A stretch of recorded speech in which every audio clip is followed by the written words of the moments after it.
Hi guys, welcome back to Girls Expert. இன்னைக்கு நம்ம ஒரு prime time சீரியலை பற்றி தான் ஷேர் பண்ண போகிறோம். இந்த சீரியலில் ரொம்பவே ட்விஸ்டிங்காக போயிட்டுருக்கு. ஸோ இதனால் டிஆர் ரேட்டிங்கோட ரேஞ்ச் என்ன மாதிரி இருக்குது அப்படின்னு சொல்லிட்டு பார்க்கலாம். இது ஒரு பாப்புலரான சீரியலும் கூட. ஸோ அதுக்கு முன்னாடி நான் சொல்ல வந்த விஷயத்தை சொல்லிடலாம்.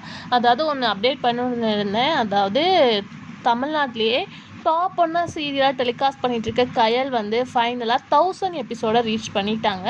ஸோ ஆல்மோஸ்ட் வந்து உங்கள் எல்லாத்துக்கும் கெஸ்ஸிங்ஸ் இருக்கும் 1000 வந்து அப்கமிங் எண்டிங் தானே அப்படின்னு சொல்லிட்டு சில பேர் நிறைய சீரியல் வரனால கயல் சீரியல் எண்டிங் அப்படின்னு கூட கொஸ்டின்ஸ் கேட்டுட்ருக்கீங்க. அது ஒன்லி சேனலுக்கு தான் தெரியும். ஸோ ஃபைனலாக 1000 எபிசோடு அது ஒரு கிராண்ட் செலிப்ரேஷனாகவும் பண்ணுவாங்க. அதுக்கு ஆஃப்டர் ப்ரைம் டைம் அப்படின்னு சொல்லிட்டு பார்க்கும்போது கலைஞர் டிவியில் டெலிகாஸ்ட் பண்ணிகிட்டு இருக்கு கௌரி தான். ஸோ நம்ம சீரியலை எப்படி வந்து வாட்ச் பண்ணுறோமோ அதை விட ஸ்பெஷலாக டிவோஷனலாக ரொம்பவே லைக் பண்ணுவோம். ஸோ சேம் வந்து கௌரி ரீசெண்டாக அந்த சீரியலில் ஒவ்வொரு கேரக்டர்ஸ் கொண்டு வராங்க. அனிமல்ஸ், பேர்ட்ஸ் அப்படின்னு சொல்லிட்டு ஃபர்ஸ்ட் வந்து ஈயை கொண்டு வந்திருந்தாங்க. ஸோ நீங்கள் வாட்ச் பண்ணிப்பீங்க அப்படின்னு நினைக்கிறேன். அதுக்கடுத்து சிங்கத்தை என்ட்ரி கொடுத்தாங்க. அப்கமிங்கில் வந்து ஸ்னேக்கை கொண்டு வராங்க, அதாவது பாம்புவை. ஸோ இப்படி ஒவ்வொன்றா கொண்டு வருது. எல்லாத்துக்குமே பார்க்க கொஞ்சம் இன்ட்ரெஸ்டிங்காக இருக்குது. பட் ஸ்டார்டிங்கில் ரேட்டிங் பார்க்கும்போது 1 something மேலே தான் இருந்தாங்க.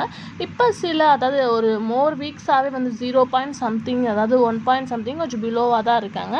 ஸோ அது வந்து எல்லாத்துக்குமே கொஞ்சம் சேடாக தான் இருக்குது. ஸோ இந்த மாதிரி கொண்டு வரனால டிஆர் ரேட்டிங் இன்க்ரீஸ் ஆகுமா டிக்ரீஸ் ஆகுமா அப்படின்றத வெயிட் பண்ணி பார்க்கலாம். ஏன்னா இந்த மாதிரி கொண்டு வந்தால் எல்லாருமே லைக் பண்ணி இன்ட்ரெஸ்ட்டாக பார்ப்பாங்க. ஸோ அப்கமிங்கில் தான் தெரியும் ரேட்டிங். ஸோ நீங்கள் கௌரி சீரியலாக வாட்ச் பண்ணுறீங்களா அப்படின்றத கமெண்ட்டில் ஷேர் பண்ணுங்கள்.